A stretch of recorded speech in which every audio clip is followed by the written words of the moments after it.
baby, little girl named Catherine. And in March of 1954, they brought her. They came round for tea one Sunday and brought Catherine with them. Naturally, they wouldn't leave her behind. But when after they'd had tea, Frank and Sheila went to the service at the Congregational Church at the top of Boundary Road, and we looked after Catherine while they were at church.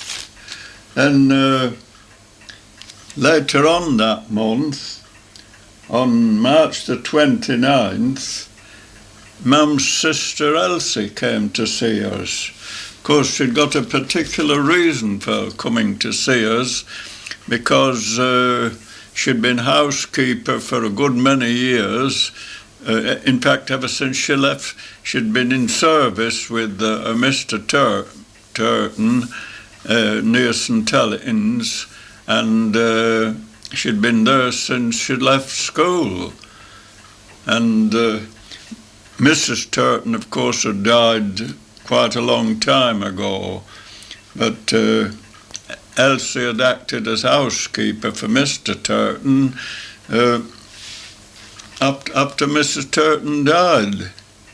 Now, at this particular time, Mr. Turton had decided to go into a home to finish. He'd retired from work, and he thought he'd like to go and live near the seaside, so he went in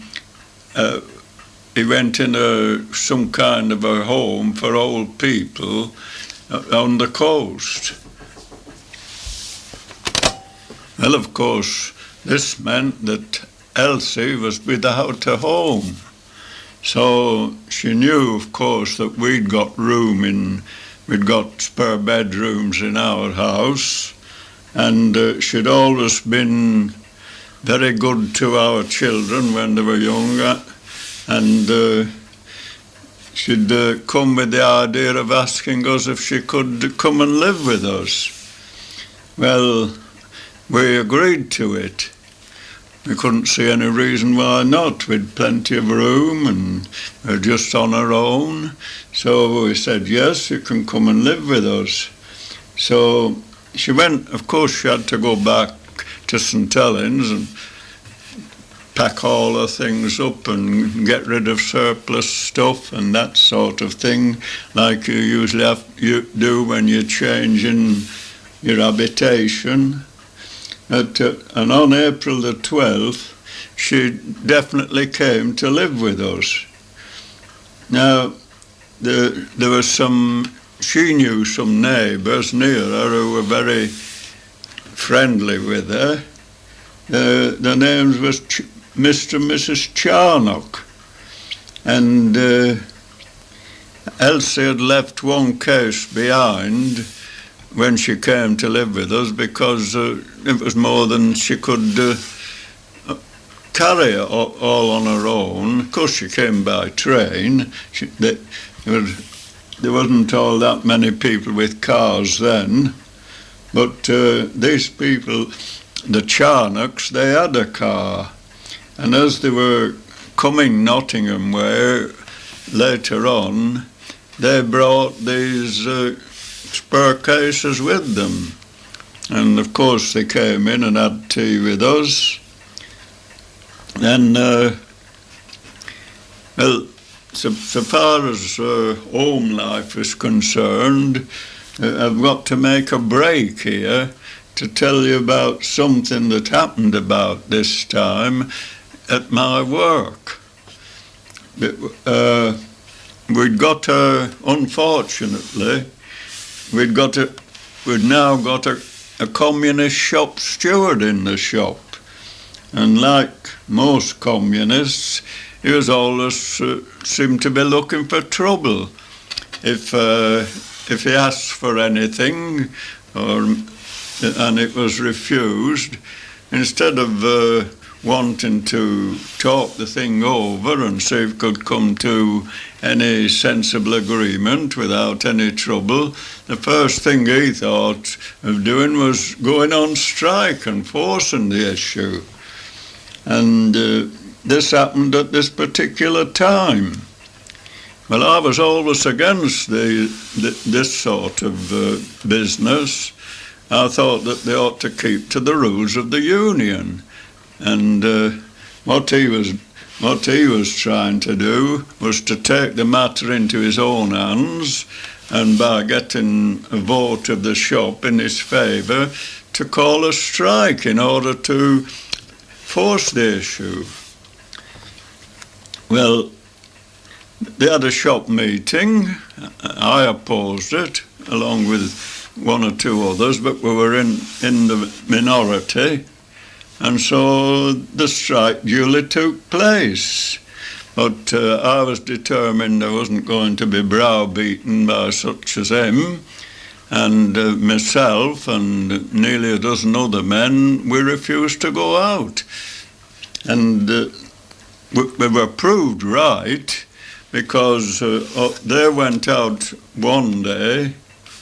Well, the next day, after it had been reported to the district committee of Nottingham, the district secretary came along and he gave this shop steward a dressing down for behaving as he was, and told him to get back to work. And he'd carry on, he'd go and see the management and discuss the issue with them.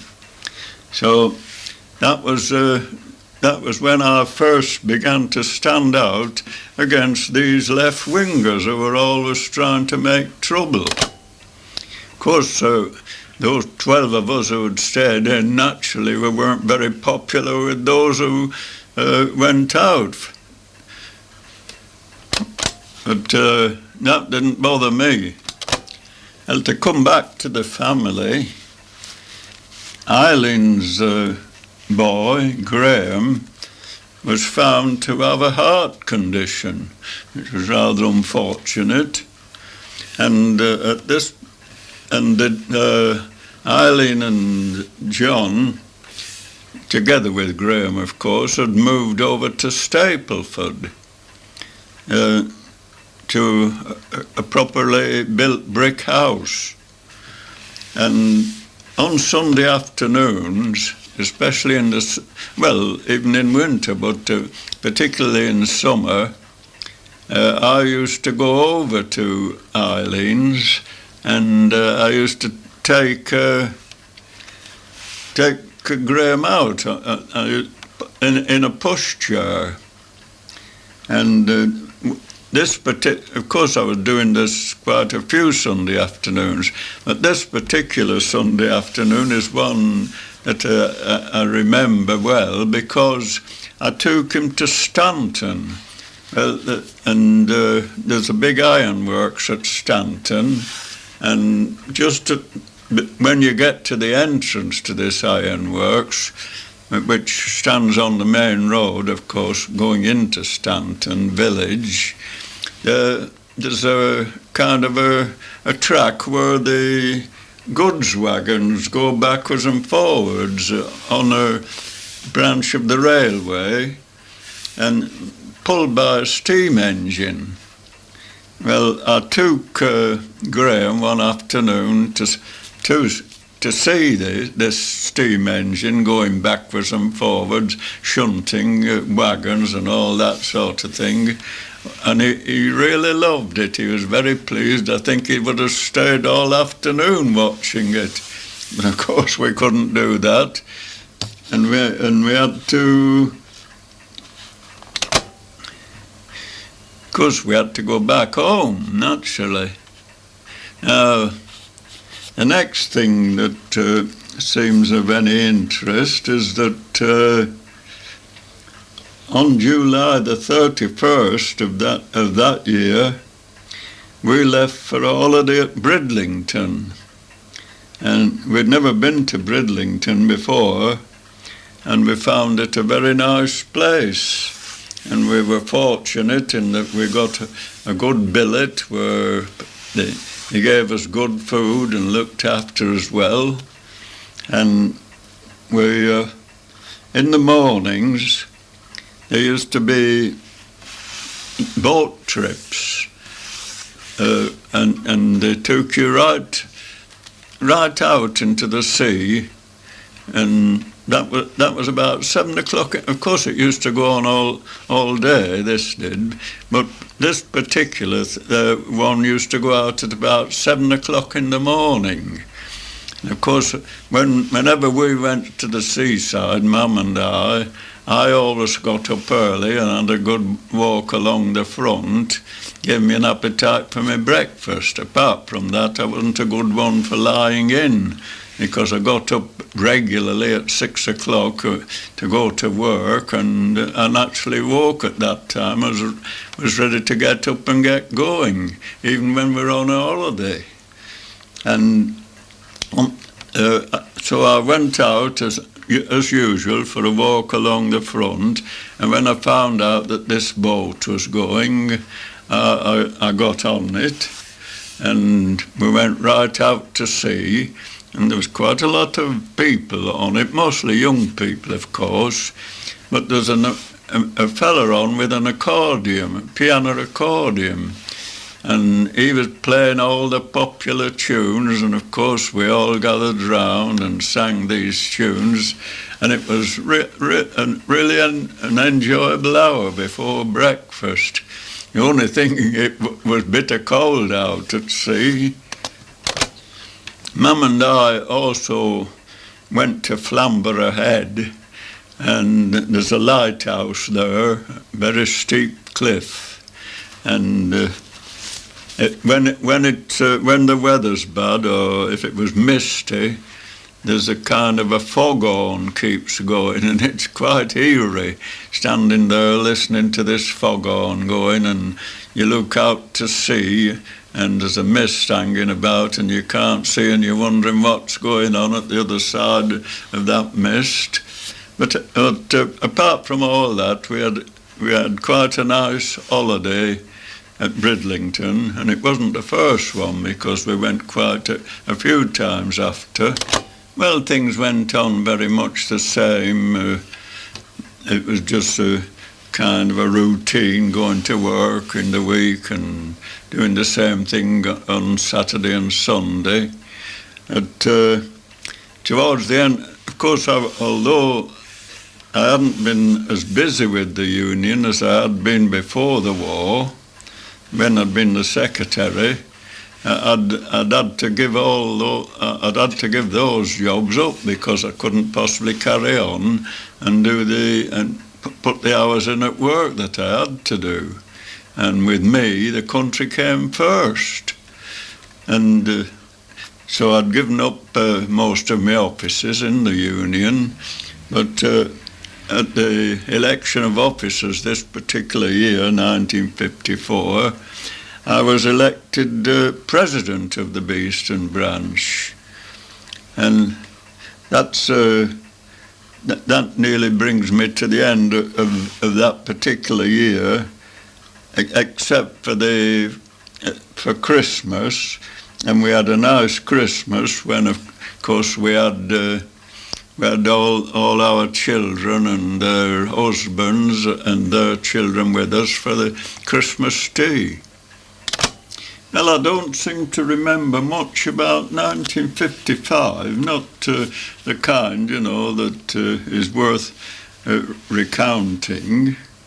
But there was one thing. Eileen had another boy, Martin, and another.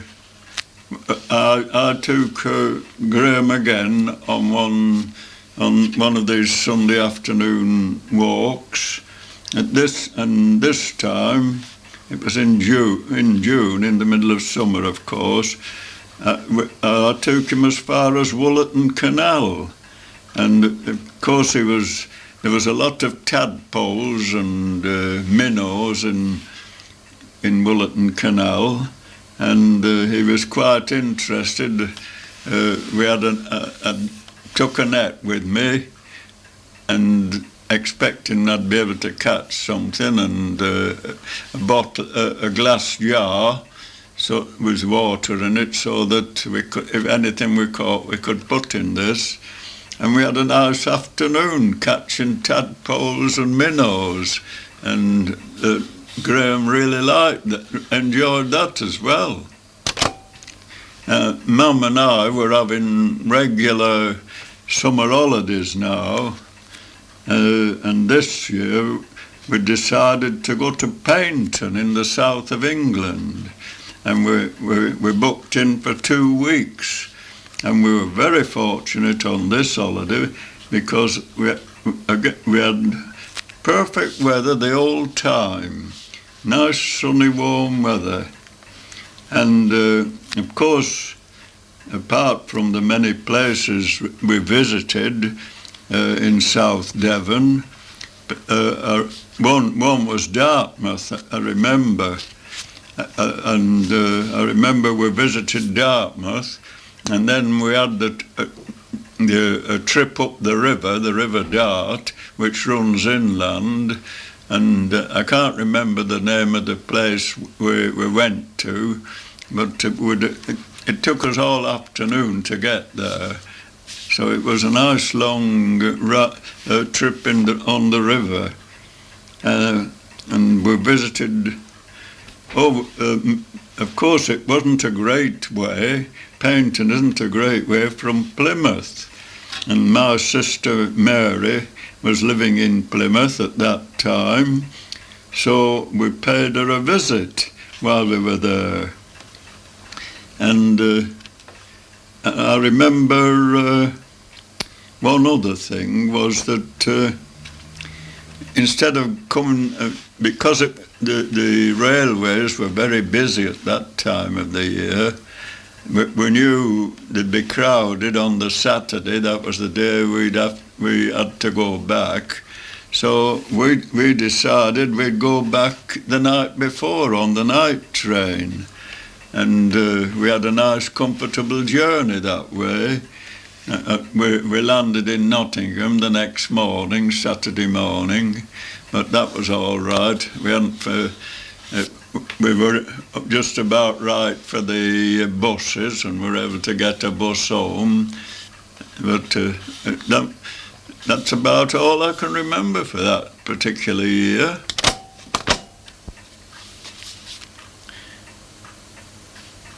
On January the 22nd of 1956, Mum's sister Emmy came on a day trip from Blackburn to pay us a flying visit.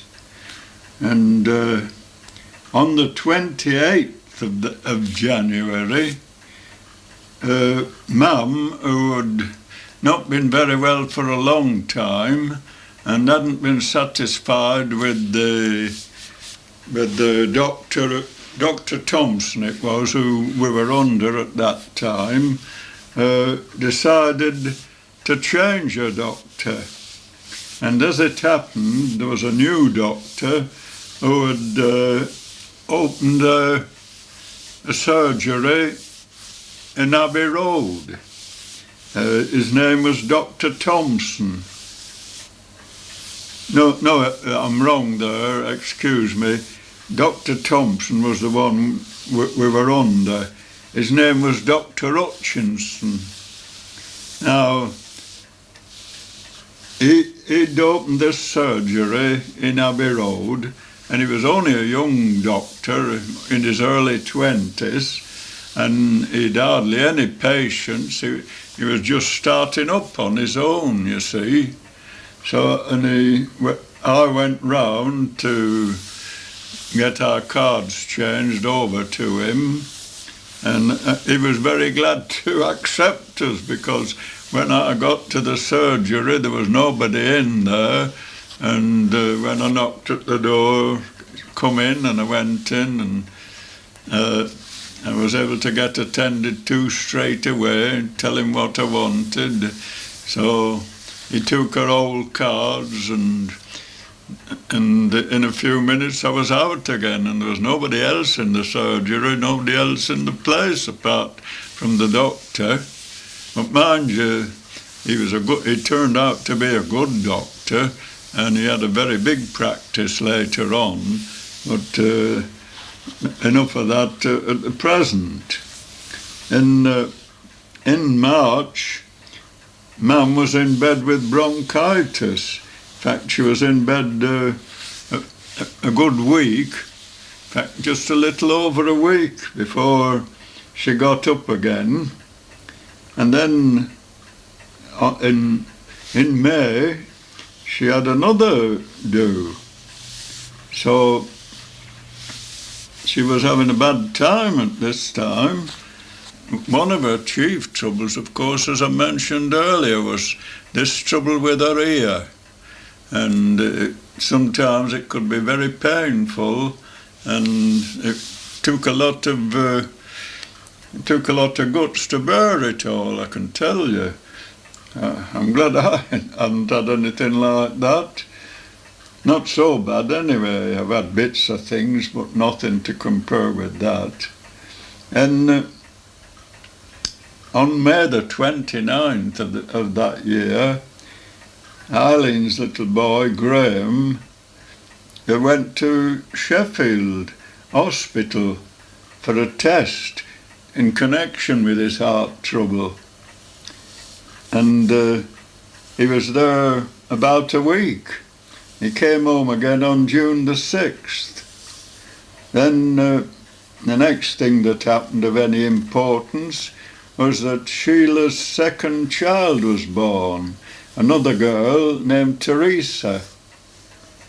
Then on the next day, July the 9th, Graham went to Birmingham Hospital for a heart operation. And he had his operation just over a week later, on the 18th. Well, we on August, of course, August was the holiday month, as you know, and in August, Mum and I went to Bridlington again for our week's holiday, and the next thing after that happened, it didn't really directly affect, in fact it didn't affect us at all, but it just a thing that happened in Beeston that I'd never heard of happened before, and it was the sort of thing that had been going on since the war ended. I don't know why there was so much more crime after the war ended, but there was, as a matter of fact. And Ericsson's, or the Plessy as they call it now, Plessy Telephone Company, they had the wages snatched, and they got away with it too. They never caught the two men who snatched the wages and went off in a car. So that's the sort of thing that was beginning to happen in 1956. In 1957, on the very first day, January the 1st, New Year's Day, I went with Mum to see a specialist named Mr. Marshall. He was a nose, throat and ear specialist. And of course, this trouble that your mum had been having with her ear was getting no better. So we decided that she see a specialist. And it was on that day that we went to see him. And he arranged for her to go and have what they called inflation at the hospital, at the Ear, Nose and Throat Hospital. It was something where they stick something up your nose and right through to your ear to kind of clear the passage. And it was certainly, it did it good the first time. Well, it did it good while Mr. Marshall was doing it. But of course, it only lasted so long, and then it made up again and it wanted clearing again. So it looked like being a regular thing every so often. On February the 11th, we felt an earth tremor. It came in the night, and all at once in the bedroom furniture started to shake, and all the bits of crockery that was on it, they were all rattling away. It was nothing serious, but I never felt anything like that before. It was a bit of a novelty. Now, in March, that you might not think this really concerns our family at all, and it doesn't really, but there was a footballer, an international footballer named Tom Finney. I suppose because he had the same name as myself, I probably took more notice of him than I would have done ordinarily. But of course I would have took notice, because I was always fond of football and like to watch a good football match. But this year he was voted Footballer of the Year. And of course he'd played for England a good many times, and before he was voted Football of the Year. And on May the 18th, Joan and her family arrived unexpectedly. They'd come to visit Bill's dad, who was very ill, and they stayed a few days with us and then went back again. And on the 21st of May, Dr. Hutchinson had recommended Mum to see a Dr. Winster at the hospital. And they took an x-ray of her sinuses, because they were trying to find out what was causing all this trouble in the ear. But the x-rays showed them clear. And it wasn't very satisfactory, keep seeing these specialists and getting nowhere. But there was nothing else we could do about it. We were doing all we could. In fact, Dr. Winster, he said he didn't know why Dr. Hudson had sent Mum to him, because he wasn't an ear, throat and nose specialist. He was more of a nerve specialist. But I suppose they're all interwoven.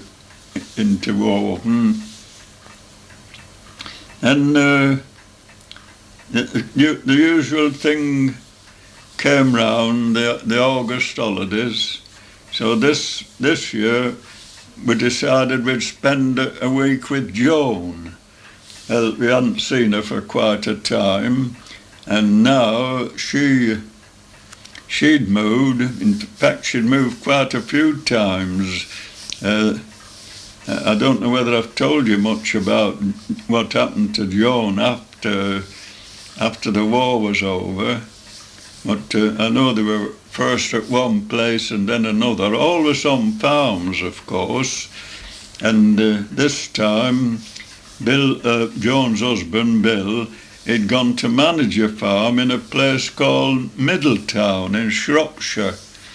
And it was nice, right out in the country, away from everywhere. But it wasn't the kind of place you'd spend a holiday naturally, because there was not, apart from taking walks around the country, there was practically little you could do. I know I spent a lot of the time digging Joan's garden and straightening it up a bit while Bill was away at work, because he was so busy he couldn't do it. And between one thing or another, they just wanted a bit of help to straighten things in the garden. And I did that for one thing. And I had walks round the lanes. I saw something that I'd never seen before. That was honeysuckle in flower, growing wild. I'd never seen that before. I saw it at Middletown.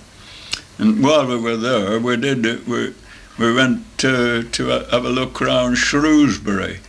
Of course, that was about I'm not sure exactly. I don't know whether it was about 10 or 12 miles away, but it was quite a distance from Middletown. And while we were we'd just got into Shrewsbury when a violent thunderstorm came on, and the rain came pelting down very heavy, so we didn't get to see much of Shrewsbury after all.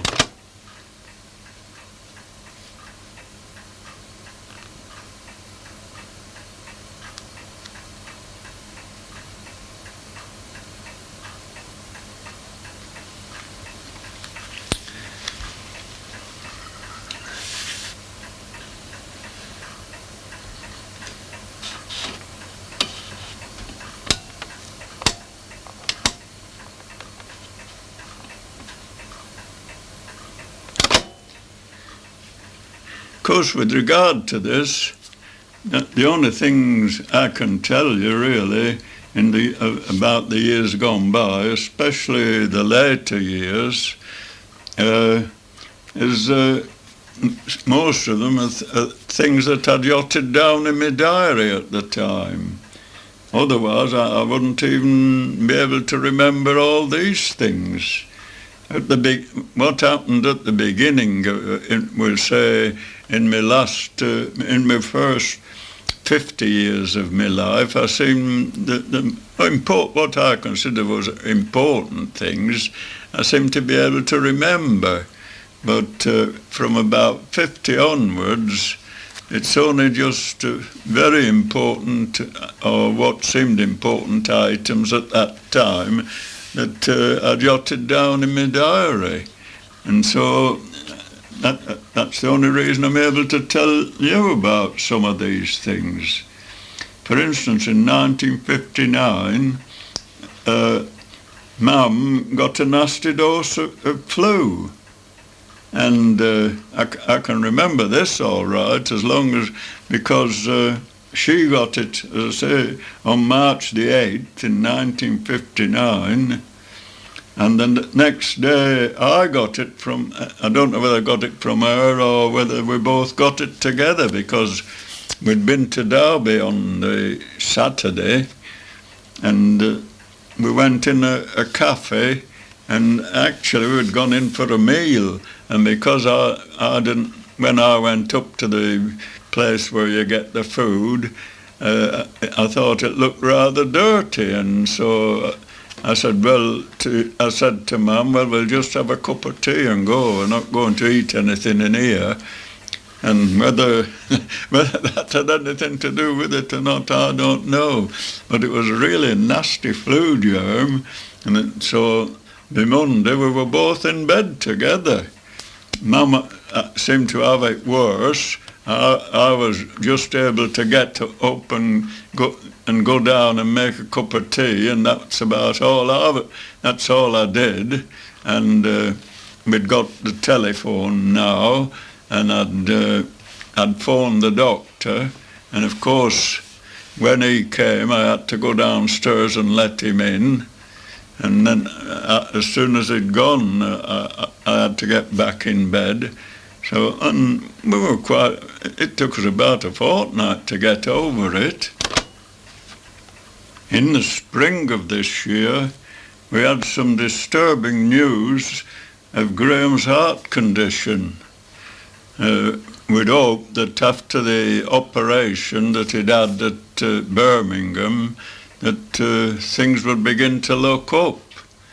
But it appeared that it had been satisfactory for the time, but it hadn't cured the trouble, and Graham hadn't been able to go to the ordinary school. He'd had to go to a special school for young children who needed extra care with their health. And of course it was really bad news for us all, because we'd been hoping for something after his operation. Then August came along again, and this time we'd got a fortnight's holiday. This was a new thing, being able to have a fortnight's holiday. It had been kind of negotiated by the unions, and now most of the factories were given a fortnight's holiday, paid holiday too, in summer. So we decided we'd spend a week at Jones, and then the second week, and that's what we did.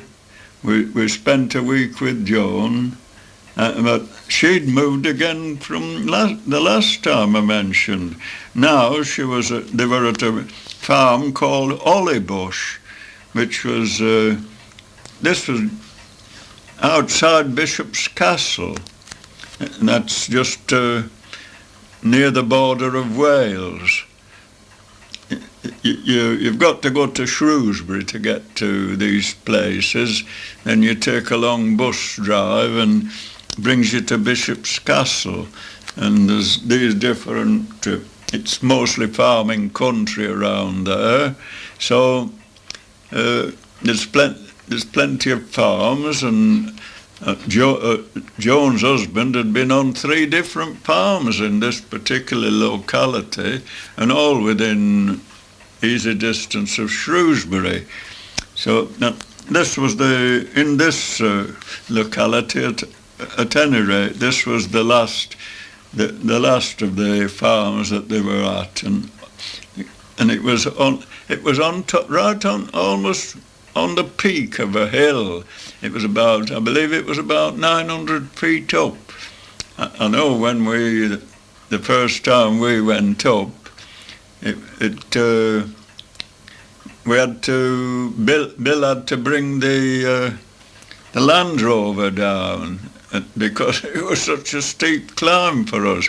There was just a narrow lane that led off from the road right up to the farm, and they had a Land Rover on this farm, and Bill drove it, and of course he had to come and, in fact, he'd actually met us in Shrewsbury when we Bishop's Castle. When we got off the bus at Bishop's Castle, Bill had met us with the Land Rover, and he'd brought us all the way to the farm.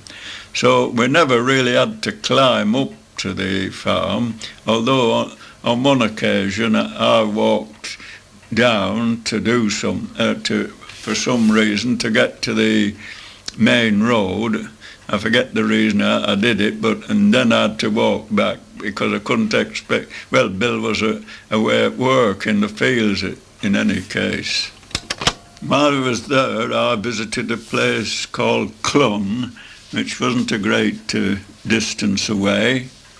And another thing that happened, something that happened to Mum, that she seemed to get all the unpleasant things. Coming downstairs, the stairs were a bit, it was an old farmhouse, and the stairs were wooden and they were a bit shiny, and she'd slipped, and although she hadn't broken anything, she'd bruised her hip, and it made it very sore, so she wasn't feeling very well at the time. And another thing that happened while I was there, that my grandson David, although he was only I can't remember just how old he would be at that time, but I'd have to work it out. But he seemed a boy about 14 by this, 12 to 14 by this time, probably about 14 I should imagine. But anyway, Bill was a local preacher, and at the weekend used to go and preach in the local Methodist churches round about. And on this occasion, Bill had gone to one church to preach, and David, his son, was preaching at another church. So I said I'd go. I was curious, to see how David would shape. So I said, well, I'll go with David and listen to him. And I did. I went to this, Bill took us in the Land Rover first and dropped David and me off, and then he went on to his church. And, well, he took the service well, and he preached a real good sermon. I mean, an older man couldn't have done it any better. I was astounded to a boy of his age to be able to preach like that. And anyway, Bill called for us after the service was over and took us back. Well, after we'd ended our holiday with Joan and Bill, we had it this other week, and Mum had she'd rung through to some place. Ingle Mells it was on the east coast in between Mablethorpe and Skegness, and there was some caravans there, and she'd booked a caravan at this place, Ingle Mells, for the following week. So after we got back from Jones, it was just a matter of coming back and just straightening things up and setting out again for the second holiday. We had a very nice holiday at Ingle Mells. The only thing was that Mum was still feeling the effects of this fall downstairs, and her leg was still bruised, and she wasn't very comfortable in bed. And in 1960, Mum still wasn't enjoying good health, so when Whitson came along, we went for the weekend holiday at Skegness. I thought your mum likes Skegness, and we thought the air might do her good. And we stayed at a Mrs. Lingard's, 79 St Andrews Drive. And I can't remember much about that holiday because it was a short one. But later on, I'll probably come to it later on, that your mum did go and spend a week on her own there while I was still at work.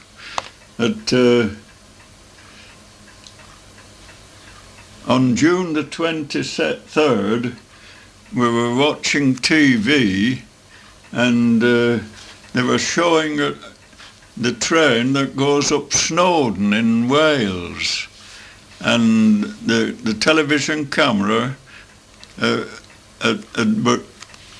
was taking views of the scenery as the train went along, and at one spot there was two little girls that were waving to this train, and at this particular time, Sheila and Frank and Catherine and Teresa were having a holiday in Wales, and we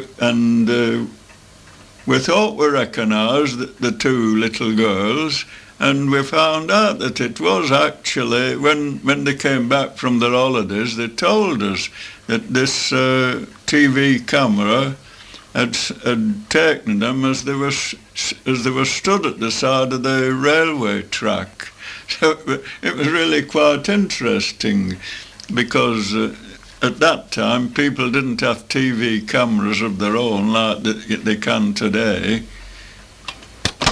The first week in August, Joan came to stay with us for a week, and then she went back she came on the 4th and went back on the 13th, and then on the 15th, Mum and I left for a week at Skegness, and I picked up a germ while we were in Skegness, and it was nothing really very serious, but while it lasted, it seemed so, because I had a terrible headache, and I took some ordinary aspirin tablets and things like that, and they didn't seem to shift it, and I had to stay in bed in the digs that we were in.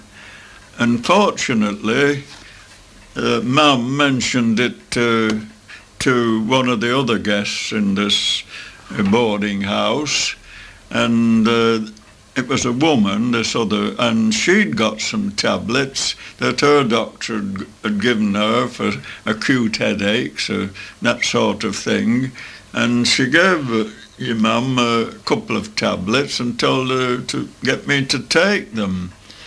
And I took them, and after a bit it cleared up completely. But I'd felt really bad while it was on, and I really thanked that woman for sending me those tablets. Of course, for one thing, I've never had much illness, so it might be that I'm easily knocked out when I get something, I don't know. But I had a temperature of 102, and although I was able to go out and knock about with Mum, I didn't really feel quite right again, and I was really glad to get home on that occasion. The only time I was glad to get home from a holiday. I'd got a niece who'd come living in Clown in Derbyshire, not a long way off from here, but perhaps about 20 to 30 miles, I don't know exactly.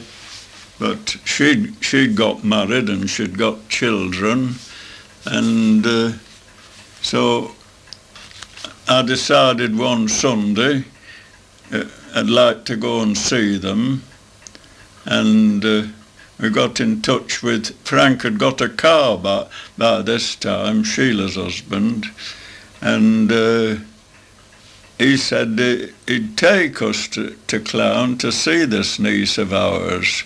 So one Sunday, just after dinner, we all set out. There was Mum and me and Frank and Sheila, and I think they got 3 children at that time. So there was quite a load of us in the car.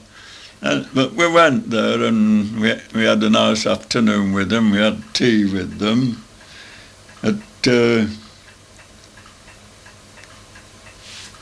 Later on, in that month, my sister Hilda and her husband Frank and my sister Alice paid us an evening visit. Actually, they were staying with my sister Alice at Derbyshire, in Derby rather, in the town of Derby. They lived on the outskirts of Derby actually, but at that time Catherine was spending a holiday with us. She wasn't with any others of the family, but